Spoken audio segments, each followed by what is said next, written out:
Although most special effects like chorus or flanging will be applied by a player on stage, occasionally you may need to pull something out of the hat yourself. Some chorusing on a vocal, or the aforementioned synthesizer vocal pitch effect. Depending upon the size of your system, you may want to plug in a multi-effects processor in-line on a channel. Or you may have enough aux buses that you can afford to simply use one just for the occasional special effect.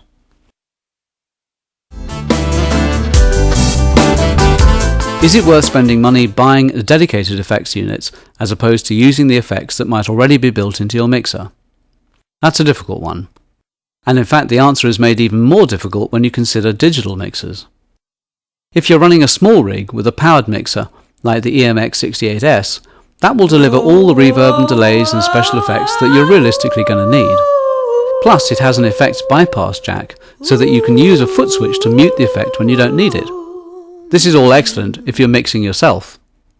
Leapfrog up to a medium-priced digital mixer like the O1 V96, and not only have you got 4 super high-quality signal processing effects built in, you can also apply digital compression, limiting and even noise gates on every single channel. Imagine the cost of buying, say, 16 individual pieces of equipment. So this is going to be a massive cost saving. If you're using a more modest featured analog mixing desk, then a top quality dedicated reverb unit can give your sound a coating of quality that makes complete economic sense.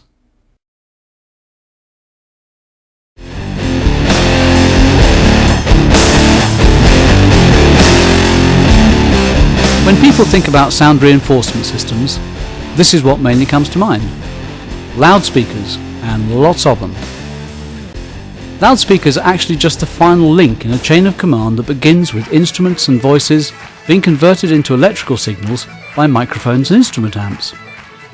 These individual sounds were then channeled into a mixer for processing and blending, and then the unified mix was fed into an amplifier.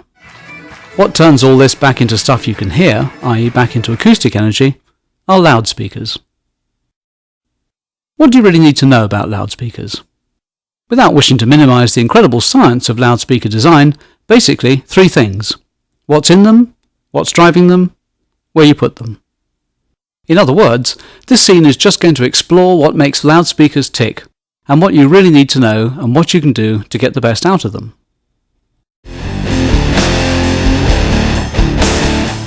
Sound is produced by waves or audio frequencies of many different lengths, from the highs of a triangle to the lows of a bass synth. The human ear interprets these as sound. Frequencies that come as a series of fast, repeating patterns we interpret as high-pitched sound, and those that come as a series of slow, repeating patterns as low-pitched sounds. Waves with large peaks and troughs we hear as loud, frequencies that are more ripple than something you'd want to surf on as quiet. In the microphone scene we saw how transducers convert acoustic energy into electrical energy. So, to answer the first question, what's in a loudspeaker? The main element in a loudspeaker is the driver, which is also a transducer. Only this time, the transducer converts electrical energy back into acoustic energy. These drivers are then mounted into speaker cabinets or enclosures. Simple. Well, not quite, unfortunately. Obviously you want your audience to hear everything, from the high highs of a ride cymbal to the thump of a kick drum. The problem is that individual drivers are really only capable of producing something in the region of a 3-octave range of frequencies. A single driver is then not going to cut it if you want to deliver a full, rich sound that covers the complete audio spectrum. The answer is to use several drivers, each tailored to reproduce a certain slice of that audio spectrum. Sometimes you'll find 2 or more drivers in a single enclosure, then referred to as a 2-way or 3-way design. And in more sophisticated sound reinforcement systems, you may find several different enclosures, each containing a specific type of driver, like these subwoofer cabs. There are also, it has to be said, many different types of cabinet, from designs where the drivers are pointing straight out, mounted in essentially a simple empty enclosure, to ones where sound is reflected within the cabinet or even travelling through a whole series of chambers before being projected out beyond the speaker grille. We'll let these individual designs convince you, or not, as to whether their particular stylings will do the best job for you. And don't be afraid by this. No one design is best. Sound, as can so many other things in life, can be delivered in a great many ways. Whether you're using single cabs with multiple drivers, or multiple cabinets with individual size drivers, what you are trying to achieve is a balanced and complete representation of the audio picture.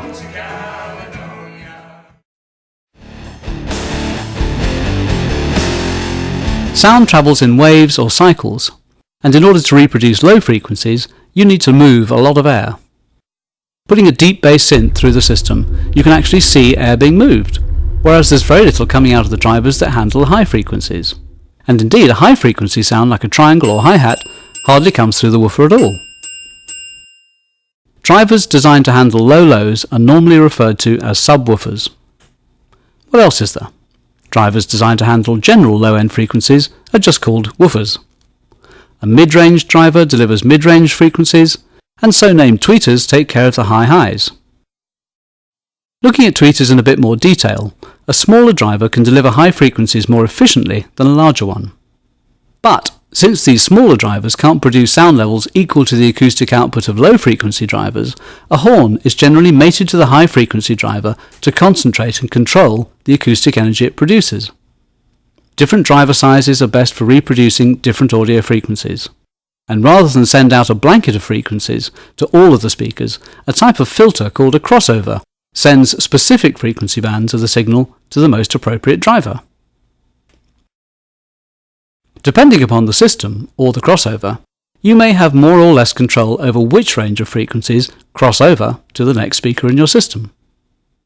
Crossovers come in all shapes and sizes. Some are built into the loudspeaker enclosure, which you then have little control over. These are called passive crossovers. Yamaha uses these in the Club series and BR series, full-range loudspeakers, simplifying setup and operation. Others might be built into the amplifier, offering some adjustment as to where in the audio spectrum a sound is being divided. Or, on a large system, you'll probably find a separate electronic crossover, which is plumbed into the system between the mixer and the power amplifier. These are known as active crossovers.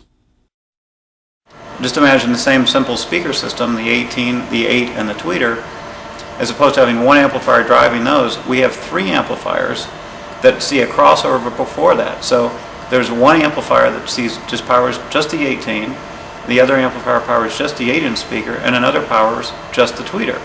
You can imagine the low end is going to take the most power, the mid-range is going to take slightly less, and the tweeter is going to take slightly less than that.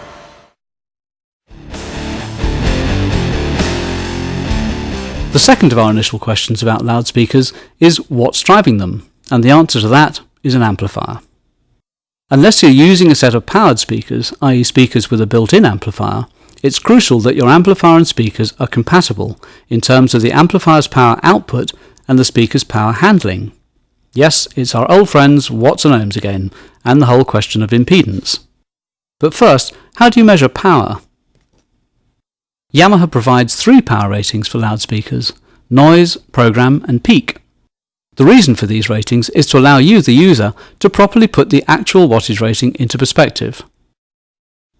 The noise rating is the amount of power the loudspeaker system can handle if pure white noise, like you hear in between radio stations when you tune a radio, is applied continuously for a period of 8 hours without any signs of abuse or damage. Clearly, this is a torture test.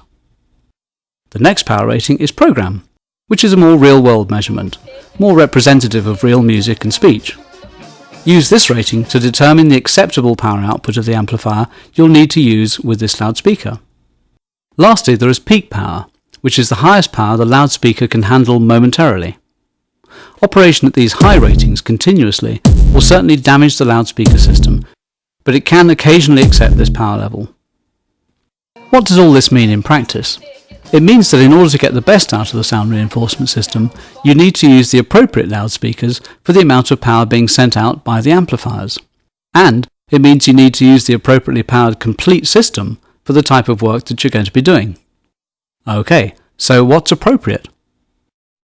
A little known fact about sound reinforcement is that underpowering, or using an amplifier that's too small, damages more loudspeakers than using one that's too large.